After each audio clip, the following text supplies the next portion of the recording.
एक महत्त्वाची बातमी, उपमुख्यमंत्री एकनाथ शिंदे आता ऍक्शन मोडवर आलेत। तातडीने घेणार सर्व शिवसेना नेत्यांची बैठक। सर्व मंत्र्यांना हजर राहण्याचे आदेशही त्यांनी दिले। दिल्ली दौऱ्याआधी होत असलेल्या या बैठकीला महत्त्व आहे। केंद्रात आणि राज्यात मंत्रिमंडळ विस्तार होण्याची शक्यता आहे, सूत्रांची माहिती। गिरीश गायकवाड आमचे प्रतिनिधी आपल्यासोबत फोन लाईनवरून जोडलेत। गिरीश, काय माहिती?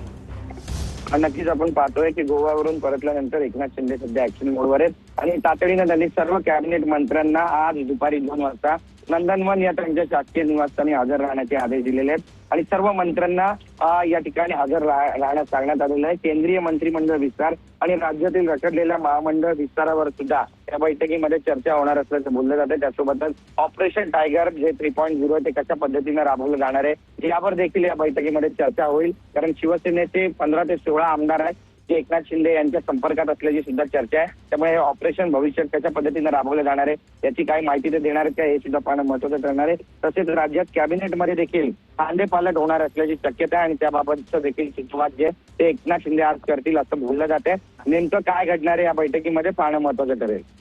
धन्यवाद गिरीश, तुम्ही दिलेल्या या माहितीसाठी।